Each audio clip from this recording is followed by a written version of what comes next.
माता कूष्मांडा की नवरात्रि।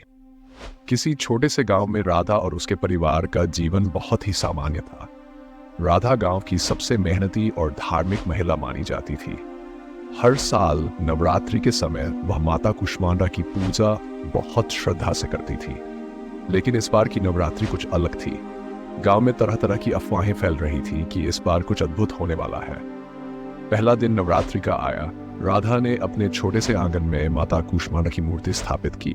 गांव के लोग उसके घर पूजा के लिए आते, माता की आरती गाते और प्रसाद लेते।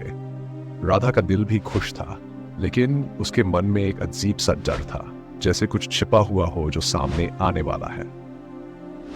दूसरे दिन गांव की बूढ़ी दादी ने राधा को एक पुरानी कहानी सुनाई। कहानी में बताया गया था कि माता कूष्मांडा किसी साधारण इंसान से नहीं बल्कि सबसे ज्यादा विश्वास और भक्ति करने वाले से मिलती है। राधा ने यह कहानी पहले भी सुनी थी, लेकिन इस बार उसे ये कुछ ज्यादा सजीव और डरावनी लगी। तीसरे दिन से गांव में अजीब घटनाएं होने लगी। लोग कहते थे कि रात के समय माता कूष्मांडा की मूर्ति में हल्की सी चमक दिखाई देती है। राधा भी इस चमक को देखकर हैरान रह गई। उसे समझ नहीं आ रहा था कि यह क्या संकेत हो सकता है। चौथे दिन राधा ने अपने पति और बच्चों को यह बात बताई। उसका पति मोहन ने कहा, शायद ये माता की कृपा है, हमें और भी ध्यान से पूजा करनी चाहिए। लेकिन राधा को अंदर से कुछ अजीब सा महसूस हो रहा था, जैसे कुछ बड़ा घटने वाला है। पांचवें दिन जब राधा अपनी पूजा समाप्त कर रही थी, उसे एक सपना आया। सपने में उसने देखा कि एक देवी जैसी आकृति उसके घर में प्रवेश कर रही है और कह रही है, तुम्हारा समय आ चुका है। राधा अचानक जाग गई, पसीने में डूबी हुई।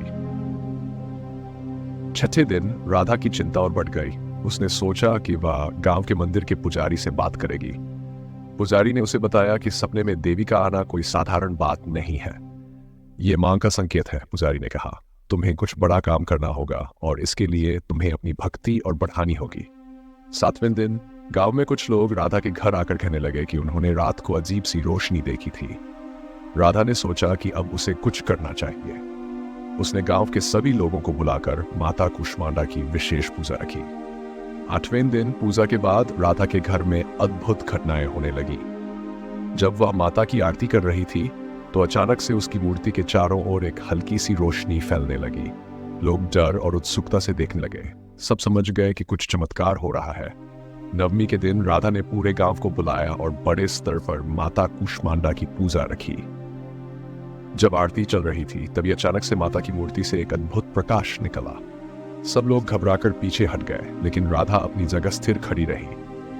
अचानक उस प्रकाश में से एक आवाज आई, राधा, तुम्हारी भक्ति ने मुझे प्रसन्न किया है। अब समय आ गया है कि तुम मेरे असली स्वरूप को देखो। यह सुनकर राधा की आंखें बड़ी हो गई। सभी गांव वाले हैरान थे। तभी माता कूष्मांडा ने अपना दिव्य स्वरूप प्रकट किया। लोग आश्चर्य से देखते रह गए। माता ने कहा, राधा, तुम्हारी भक्ति और निष्ठा के कारण मैं प्रकट हुई हूं। तुम्हें अब एक बड़ी जिम्मेदारी सौंपी जाएगी। तुम्हें इस गांव की रक्षा करनी होगी और यहां धर्म की ज्योति जलाए रखनी होगी। इसके बाद माता धीरे अदृश्य हो गई, लेकिन गांव में उनकी उपस्थिति का अनुभव सबको हो रहा था। राधा समझ चुकी थी कि उसे पूरे गांव के भले के लिए काम करना होगा। इस घटना के बाद राधा का जीवन पूरी तरह से बदल गया। वह अब सिर्फ एक साधारण महिला नहीं रही, बल्कि गांव की मार्गदर्शक बन गई। उसकी भक्ति और शक्ति ने सबको प्रेरित किया। अंत में दर्शकों के मन में एक सवाल छोड़ दिया जाता है, क्या राधा सच में मां कूष्मांडा का आशीर्वाद लेकर एक दिव्य शक्ति बन चुकी है, या यह सब एक चमत्कारी सपना था?